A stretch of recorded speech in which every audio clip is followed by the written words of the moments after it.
will start my reading practice from the book Clear Thinking by Shane Parrish. Why we have low standards? Most of the time, when we accept substandard work from ourselves, it's because we don't really care about it. We tell ourselves it's good enough or the best we can manage given our time constraints. But the truth is, at least in this particular thing, we are not committed to excellence. When we accept substandard work from others, it's for the same reason. We are not all in. When you are committed to excellence, you don't let anyone on your team half as it. You set the bar, you set it high, and you expect anyone working with you to work just as hard and level up to what you expect or above. Anything less is unacceptable. When Zhang Ruimin took over as CEO at the Qingdao refrigerator plant, the precursor to the appliance company here, the company was close to failure. To send a clear signal to his new employees, Ruimin gathered them outside to witness 76 substandard refrigerators smashed to pieces by a sledgehammer. Ruimin kept a sledgehammer in a glass case in the boardroom for the remainder of his tenure as a symbol of the high standard he expected from the company. Excellence demands excellence. Masters of their craft don't merely want to check off a box and move on. They are dedicated to what they do and they keep at it. Master level work requires near fanatical standards. So, masters show us that our standards should be. A master communicator would not accept a ponderous rambling email. A master programmer won't accept ugly code. Neither of them would accept unclear explanations as understanding. We will never be exceptional at anything unless we raise our standards both at of ourselves and of what's possible. For most of us, that sounds like a lot of work. We gravitate toward being soft and complacent. We had rather coast. That's fine. Just realize this. If you do what everyone else does, you can expect the same results that everyone else gets.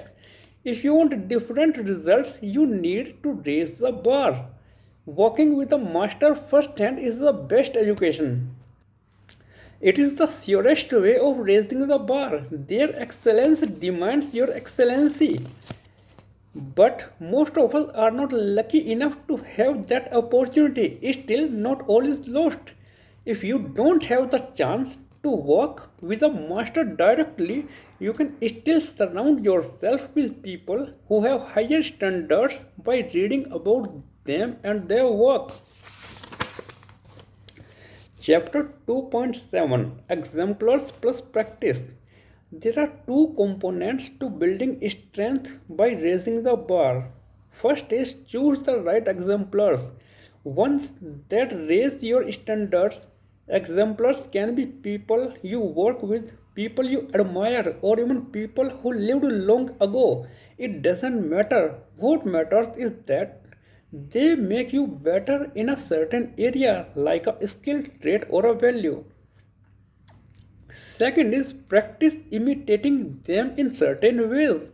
Create space in the moment to reflect on what they had do in your position and then act accordingly. Let's consider these components one at a time. In the previous section, we discussed something most people never think about. If you don't curate the people in your life, the people who end up surrounding you will be there by chance and not by choice. That group includes your parents, your friends, your family, your co-workers. Sure, your high school friends might be great examples of character and acumen, but odds are they are average. Sure, your parents might be some of the smartest business people in the world, but odds are they are not. It's not that you should remove these people from your life though. Controlling your environment just means intentionally adding exemplars into the mix. Your exemplars. Show me your role models and I will show you your future. When I first started working at a three-letter intelligence agency, I looked up to my colleague Matt. He was one of the best in the world at understanding how operating systems work and the various ways you can use them to your advantage.